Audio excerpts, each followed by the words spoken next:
Chers panafricains et panafricaines, le plus grand des panafricains, M. Kémy Séba, a frappé fort. Cette vidéo est à partager au maximum pour le monde entier. Car le combat pour notre continent, ça ne va pas s'arrêter jusqu'à la libération totale de l'Afrique. Et que le combat pour le gagnant soit instauré sur notre terre, l'Afrique. Suivez cette vidéo jusqu'à la fin, puis partagez au maximum, car elle est très importante pour tous les Africains et Africaines. A tout de suite.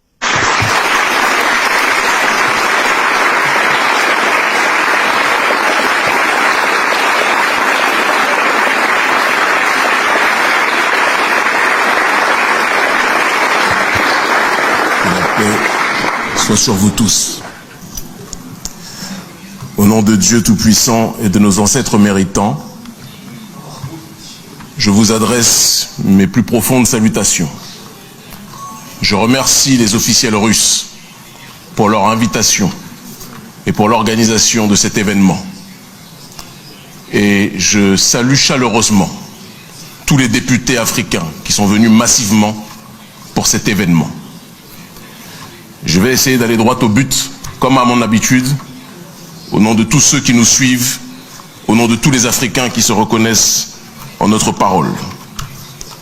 La thématique d'aujourd'hui est le néocolonialisme de l'Occident, comment empêcher l'histoire de se répéter. Je ne vais pas vous cacher que l'énoncé du thème me paraît très restrictif, puisque lorsque l'on parle de néocolonialisme, on ne peut pas le limiter à une seule zone géographique. Le néocolonialisme est un problème mondial.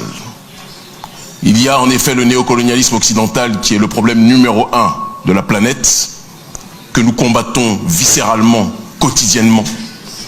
Mais il y a aussi parfois d'autres néocolonialismes dont on ne parle pas assez et qui sont pour nous autres Africains souverainistes tout aussi problématiques. Et je pense qu'on ne peut pas parler de volonté de souveraineté sans aborder le néocolonialisme dans sa globalité. C'est le discours que je tiens en Afrique et je ne vais pas changer de discours parce que je me trouve aujourd'hui à Moscou. On ne peut pas parler de cette thématique de comment lutter contre le néocolonialisme sans contextualiser au XXIe siècle l'époque, la période dans laquelle nous vivons, sans parler du système globaliste que nous connaissons. Le XXe siècle a vu l'affrontement entre deux blocs. Le capitalisme d'un côté et le communisme de l'autre. Lors de l'effondrement du mur de Berlin, l'Occident a malheureusement gagné et le capitalisme est devenu une sorte de religion mondialisée, connaissant son ultime forme à travers le néolibéralisme économique et sociétal.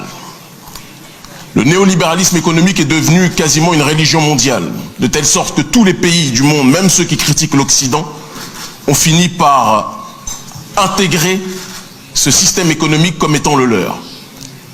Un autre néolibéralisme, par contre, est devenu beaucoup plus critique pour bon nombre de peuples. Le néolibéralisme sur le terrain sociétal. Un néolibéralisme qui impose sa vision du monde, la destruction de la famille, la théorie du genre, la destruction de tout ce qui a trait à la spiritualité et à la religion, et la propagation et la promotion du matérialisme.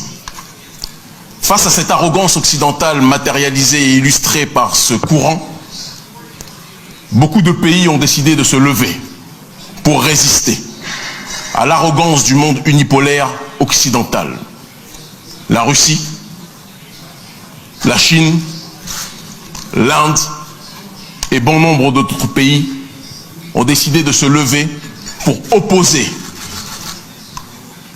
pour donner leur veto face à la volonté de l'hégémonie du système occidental. Et c'est donc au milieu de ces deux blocs, de ces deux pôles, l'Occident d'un côté, qui veut un monde unipolaire, et les autres pays tels que la Russie, la Chine, la Turquie, mais aussi l'Iran, qui veulent un monde multipolaire, que la guerre des mondes se déroule. Et au milieu de ces deux blocs, l'Afrique est en réalité le terrain de prédilection de l'affrontement entre ces deux mondes. L'Afrique est par conséquent, qu'on le veuille ou pas, une nouvelle fois, l'arbitre de ce monde. L'Occident agit à visage découvert sur le terrain du néocolonialisme, à travers ses ONG, à travers ses bases militaires, à travers la corruption de nos dirigeants africains, à travers son hégémonie culturelle dont parlait Gramsci, hégémonie qui est de plus en plus présente dans le cœur de nos élites africaines. Et face à cet Occident, d'autres partenaires viennent en se présentant comme des amis, la Russie notamment, la Chine aussi, et d'autres pays, en déclarant qu'ils veulent nous aider à lutter contre ce néocolonialisme. Et nous les remercions. Mais parce que les amis doivent se dire la vérité sans tabou, nous devons être aussi honnêtes dans la manière d'interagir les uns et les autres. Lutter contre l'impérialisme d'Occident est une nécessité. Mais cela ne signifie pas que les Africains veulent changer un colon par un autre. La Chine, que nous aimons beaucoup, l'une des premières puissances mondiales, pays extrêmement puissant et partenaire numéro 1 du continent africain, est une nation qui aide beaucoup le continent. Mais il y a parfois aussi des dérives sur le terrain du néocolonialisme, des dérives sur le terrain du comportement vis-à-vis des populations africaines. Et on ne peut pas parler de volonté de souveraineté sans dénoncer les maux, quels qu'ils soient, qui minent nos populations. La Russie, qui est notre partenaire, un partenaire que nous remercions pour son soutien appuyé à nos populations. Nous pouvons noter aussi, et je le dis sans aucun tabou, certaines dérives parfois, en Centrafrique, mais aussi dans d'autres pays, dans le cadre de notre partenariat vis-à-vis de nos populations africaines. Je sais, ma parole n'était pas celle que vous attendiez aujourd'hui, mais je suis venu en tant que souverainiste africain pour dire la vérité. Une amitié s'appuie sur la sincérité. Et si nous voulons lutter contre l'impérialisme sous toutes ses formes, nous devons appliquer le principe de la réelle réciprocité. Les représentants et les ressortissants africains qui vivent dans les pays de nos partenaires qui s'opposent à l'hégémonie d'Occident connaissent parfois un certain nombre de difficultés, parfois de discrimination, parfois d'exclusion, au sein des pays qui se disent être nos pays partenaires. Nous ne pouvons pas pointer du doigt l'arrogance occidentale si nous ne corrigeons pas les problèmes qui existent sur ces réalités. Wow. Un partenariat se dresse sur le terrain de l'amitié véridique, de l'amitié véritable, en essayant de ne pas répéter les erreurs que l'impérialiste occidental a commis. Nous voulons un monde multipolaire. Nous voulons un monde où l'Afrique, la Russie, la Chine, l'Inde, l'Iran et les autres résisteront de manière efficace à l'impérialisme occidental. Mais nous combattrons avec toute notre force, toute entité, toute force politique qui pensera que l'Afrique est un terrain où on peut se servir sans respecter les populations. Le XXIe siècle est le siècle d'une nouvelle génération africaine qui veut le droit à l'autodétermination et qui n'acceptera jamais le changement de colon. Wow. L'Afrique libre ou la mort, nous vaincrons. Merci infiniment. Wow. Bravo. Bravo, bravo, monsieur Kémy Séba. Wow, wow, wow, wow, wow. Merci infiniment de suivre cette vidéo, l'intervention de monsieur Kémy Séba jusqu'à la fin. Tout ce que je vais vous demander, vous qui n'êtes pas abonnés, abonnez-vous, car on a beaucoup de choses à se faire. Ce combat-là, c'est la vie ou la mort. Monsieur Kémy Séba a tout dit. Je ne vais pas tout dire, vous tout dire. Juste les parties qu'il a oubliées, je vais vous dire. Je vais vous parler de ce parti-là. Je ne vous dis pas de mettre le veto, de ne pas mettre le veto contre la France. D'accord, il n'y a pas de souci. Mais dans des pays où on voit que les gens ils brûlent les édifices de la France, les gens ils brûlent les drapeaux de la France, on est allé très loin. Mais comprenez une chose. Le cas de la France et le Wagner, c'est comme si nous sommes en train de rejeter, de se débarrasser de l'eau chaude et aller prendre le feu. Parce que les puissances, les pays puissants que nous sommes en train de tendre la main en Afrique là aujourd'hui, au tout départ, nouvellement venus, ils vous faisaient comme si ils aimaient vraiment l'Afrique. Et ils vous ont très bien parlé, ils vous ont séduit. Mais je vous dis, ça commence, c'est des dérives qui commencent à être sur place en Afrique en ce moment-là. Ces puissances-là, je vous avais dit dans mes vidéos précédentes, que ces gens-là, lesquels vous tendez les mains aujourd'hui,